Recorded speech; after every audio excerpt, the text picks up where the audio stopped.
All right, we're going to do a floral design class. How to make your roses grow just a little bit. Is it cheating? Depends on how you look at it. Let's face it, roses grow on long stems and then they're cut and they're processed. I believe these are 40 centimeter. And the problem with smaller roses are they usually have smaller head sizes. So I got these little pebbles. I went down to a local shop and I asked for some rocks for the bottom. And the reason I like these are because they cover up what I call the gobbledygook on the bottom of the roses. As the roses are in the vase, they start to turn the color quickly. These really turn the color already. We'll see. Anyway, I prefer river rock. River rock is really the best way to go. This is called curly wool. You can do so much with these. You can make grids, you can bend them, you can put them together. You can also line the vase with them. You can come out the vase, so you can go outside the vase and up through the middle. The best part about curly willow is that it can make a grid to hold your flowers in place. Many people put tape around the edge. That's okay, you can do that, but I prefer to have it natural looking. And the nice thing is when you put the curly willow in here, it almost looks like the roses are spreading out and rooting in the vase. I've had people say, oh my God, the roses started to grow roots in the vase.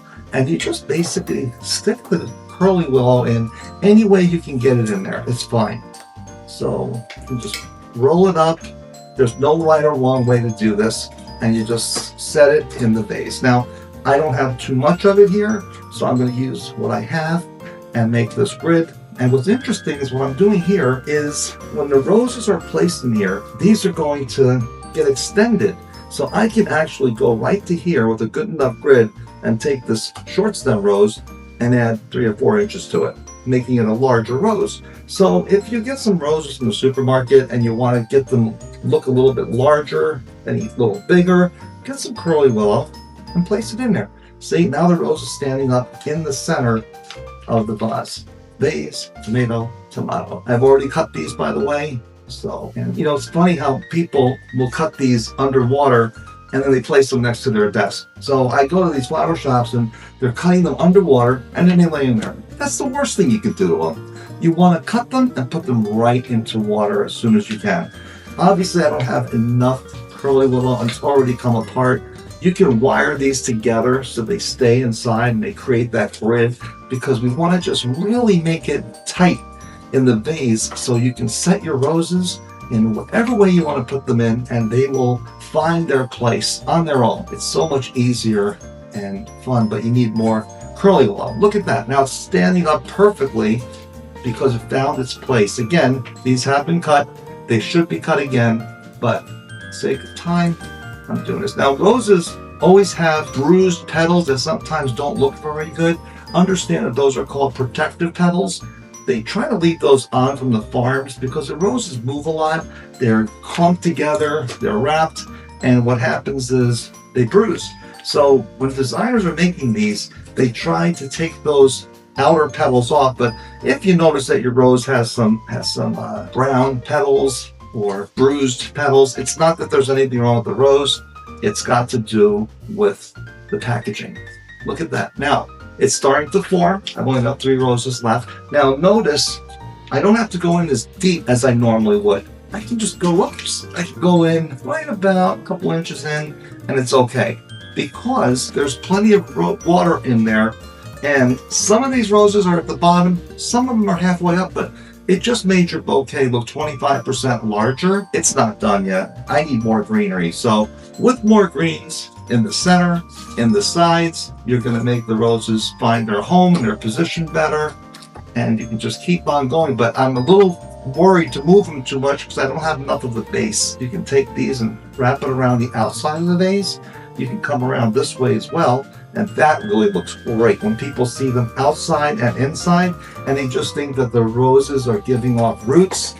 And it just makes there a lot of creative ways that you can manage this. I also put moss on these sometimes, or you can put, we put moss and all kinds of, you can put, just there's so many additives you can put in here. Larger curly willow. These stems are kind of small, but again, this is how you do it. The roses aren't going anywhere. They're fixed in place, and you have a dozen roses. When we're making hundreds of them, we would line them all up, make these big grids on them, and one person would grid them, and then people would line them with the roses, and others would put baby's breath, others would put eucalyptus in there. Spanish moss is pretty to lay on here. It just makes for such a beautiful design. But keep in mind, I don't have enough, so I'm working with what I have. It needs more branches and some greenery, and now you'll have a perfect dozen roses, because then I would bring the roses around, and as you can see, you got placeholders now, because and no two will ever be the same. And you can tell people that our designs are unique, and as you can see, the water level is right about here. All the roses are in the water level. Close up of that, and get that petal out of there. We don't want petals in the water. That will hurt it. So always try to get the petals out when you can. And enjoy your roses. They're beautiful. They will last long. These are very good roses. They do need to be cut every other day. So because we have rocks in there to hide the gobbledygook, again at the very bottom, I'd rather see stones or river rock rather than the bottom of the rose petals. I mean the rose stems. Because the rose stems aren't pretty, and they're going to give off that stuff from the rose. So that's what it looks like.